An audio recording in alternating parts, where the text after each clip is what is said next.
Hi everyone, I'm Maya Palacio, aka Media Maya, and we're here at Channel 82 with the Commissioner of Police, Stephen Corbishley. Now today we're going to actually talk about the budget of the police department. So my first question to you, Mr. Corbishley, well, firstly actually thank you for being here and talking to me. It's great to be here. Yeah, because I know you're exactly busy. Actually, much better weather as well. So you invited me in on a sunshine day, so it was good. Yeah, and I hope it's pretty cool in here for you because it's hot outside. All right, so firstly, let's talk about the budget and tell me exactly how has the reduction in the police budget affected you and your team? Well, I'm actually relatively pleased with the position we're in and the support we've been given by the government. I mean, everybody knows, I think austerity is the second most spoken word after COVID at the moment. And it's a challenging time for government. It's challenging for government departments. It's challenging right the way across the business economy. And for the BPS, in this financial year, we actually had two reductions in our budget at the beginning of the 2021 financial year, which was about $4 million. And that saw the service go from 425 officers to 400 officers. And we were able to achieve that through lots of things. We reduced some of the spends in particular areas where it was discretionary. So the latest sort of budget reduction, it's about $500,000. We've actually been able to manage. So we've been able to maintain 400 police officers, 71 civilian members of staff. And I'm confident that we're able to carry on with our community safety mandate, which is not just around cops on the street, responding to calls for service. There's a whole multitude of things we deal with, right the way through to kind of international crime, the kind of gang violence that we deal with, and things that I'm really passionate about, like hidden harm, so people having confidence to come forward, perhaps victims of domestic abuse and so on. So it's challenging, can't deny that. I welcome the support by government. I've been really pleased with the way in which we've had good debate over it, but I'm happy that we're equipped to go forward for the next year, deliver our services, but equally still be mindful with the austerity that we've got to face going forward. So in terms of the reduction then, would you say that it affected your team in like a major way at all then? Well, I mean, I'd be lying to say that we didn't have to make changes. And of course, when you reduce in number, the kind of things that any business has to manage become a little bit more acute. So people who are away through illness, and of course we've had COVID, with your numbers down, that actually has a more aggregating effect on how you deal with things. So what you try to do is adjust that. So you try and keep people in the workplace more. And we're doing a lot of things around supporting people. So trying to reduce absenteeism, making sure the well-being agenda is really important. So if anything, when you get these challenges, sometimes it squeezes out creativity, and you've got to think differently about things, about how do we deal with the public. We introduced a 211 line, so non-emergency. Can we deal with things over the telephone a little bit more effectively? Can we use other partners? So I think that's a really important thing. But yes, it has been challenging, but it's made us think differently. And we've got to carry on thinking differently, because that's the only way that we're going to be able to deliver the services that are required. Okay, so exactly what then are you missing? What did you have to reduce on specifically? Can you tell me some specifics? Yeah, well, I mean, the 425, largely that came, we changed what I call our watch resources. So those are the kind of response officers that you see working 24/7 in uniform, going along calls to service. We changed their shift pattern. They now work 12 hours, but we were able to take some numbers from that group. So we've got a smaller cohort, they work in less teams, but they actually provide a greater level of time that they perform. And we've made some adjustments elsewhere. The thing that I'm really pleased about, we were able to maintain our parish constables. We've still got our parish constable commitment in the 9 parishes across the island. We're introducing a new parish constable to support Marine, but there's been other singular posts in different areas that we've given up. And because the police service, and people don't appreciate how many different departments there are, you've obviously got uniform services, you've got the CID services, intelligence, police support units, firearms and so on. When you actually start looking at just edging off a few things from there, we eventually got to a reduction of 25 posts, police officers, that we were able to reduce to get us to the 400. And then on top of that, there were a lot of things that we did in regards to what's called discretionary spend. So we're reducing things like our overtime amounts, money that was spent on other things. And we've actually frozen quite a few things that we did have planned for the next 12 months. So we were hoping to be able to develop work at the Prospect site. People know that's up near where the BFA site is, near the International Stadium. We're hoping to move people in there because that would have reduced rent on buildings that we've got offices in. That's going to be suspended for a year. There's a few other things. We've got some challenges around vehicles, so we've got to be really smart about how we look after our vehicles because we have them on the roads 24 hours a day. So sometimes there's very small micro issues we've had to do, but we've made some big decisions. But the actual model of policing for Bermuda still remains the same, which is the local neighbourhood, the specialist capability, and also be able to deal with some of the real risk issues that we see through gang-related violence. So just to get even a little bit more clarity on where the funds and the money goes, other than, let's say, payment to obviously those who are employed, would you say, does the budget cover things like, for example, the search of Cheval, i.e. like bringing in the cadaver dogs and the equipment to search the lakes? Like, would expenses for that come out of the police budget? What you've got is the largest spend that you have in your budget is people.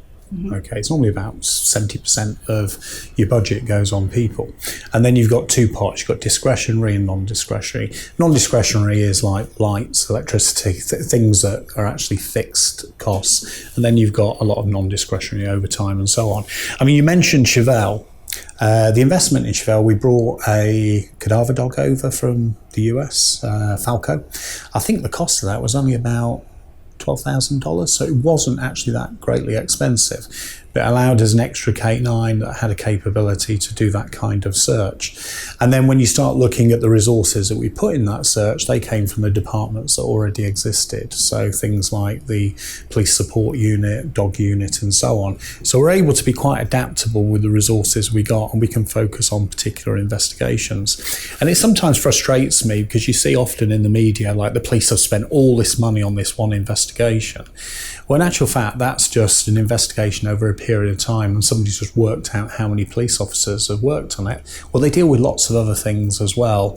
So we're a very busy organisation. We have to be very prudent in regards to how we use our resources, but we're incredibly flexible as well in regards to how we respond to whether it be a crisis or whether we respond to something that is particularly challenging. So, give you an example. I say a non-event, but you know the planned demonstration the other night down on Front Street at where people were going to protest around COVID. Protest curfew.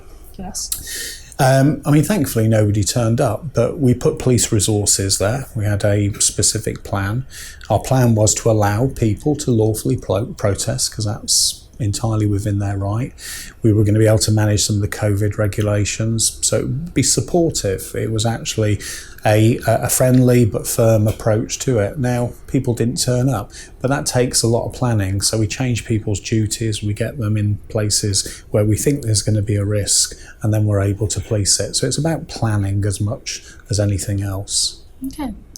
Now, talking about, the resources that you have and also the money that you bring in, the overall of the budget and what you use as expenses, I do want to ask, so in November of 2020, I reached out to the Deputy Commissioner of Police, Darren Simmons, and he informed me that up to that date, about 8 officers were on suspended leave with pay, a total pay collectively of about $654,000 as of November, so it could either be more or less at this time.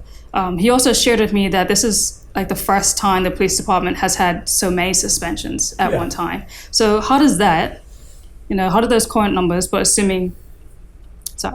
does that payout money affect the police department budget and the staff? Okay. Well, let's answer that question in two parts, because it's an important part first. One of the things that the BPS has to have is confidence in its community, and the community being confidence in the police, and being a service of integrity, professionalism, and so on. And we've invested quite significantly in our professional standards department that looks at the standards of professional behaviour, ethical behaviour, and so on, and actually tries to get people to work in a way that's polite, courteous, but also be a learning organisation. Now, a consequence of that, which whilst is sad, but it's necessary, is we've seen a number of officers currently being held to account for their behaviour. And whilst Mr. Simon said there was 8 suspended officers, as of today, there's 10 suspended officers. And those officers are suspended for a variety of different allegations against them. Now, with any rule of process, it's an allegation. You are innocent until proven otherwise. So they're suspended from work because the concern is in regards to what the allegation is and really can they serve as police officers in that time. And then obviously we follow the process of investigation. And quite often that process may be around conduct, but there may be some criminal elements. So it can be quite frustrating because it does take time.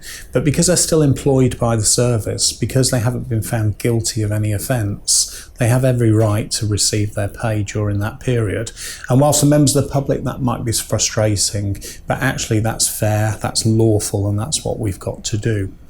But one of the things that we are finding now by this process, people are starting to realise if they make a mistake, we can resolve it. Because quite often, I'll talk about my career in policing, a lot of officers that have found themselves into difficulty, the original thing that they've done can sometimes be resolved. It's sometimes the behaviour afterwards, so whether or not they lack integrity or whatever else. So we're trying to get a service that culturally is about learning, about getting people to do the right thing, and also to be able to resolve issues.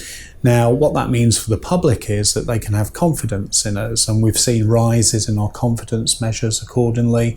I think whilst it's regrettable, as I say, to have lots of suspended officers, the feedback I've had from the community is, Commissioner, you're holding people to account, and that's what we want you to do. So it's a difficult issue. On top of that, and it goes back to the point that you're saying about how do you manage your resources, we've got about I think it's about 12 members of staff that are currently long-term sick, absent from work of 50 days or more.